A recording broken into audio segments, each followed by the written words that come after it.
Generating a room spec matrix. First, ensure that you have your room number set up. You can do this on the Areas tab. Go to the left. There's a Rooms tab where you can indicate the room number, the area associated with it, and the floor. Now go into your reports, and you can select Room Spec Matrix.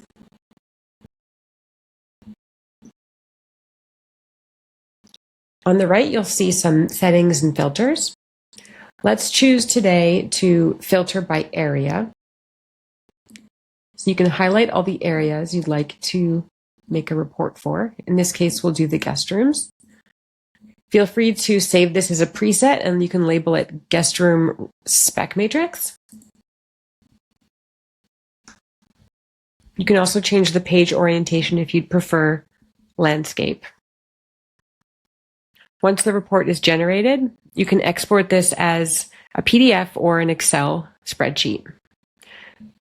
So you can see the room on the left, the spec code along the top, and you can also change whether you'd like to show remove specs or not, and the totals are along the bottom.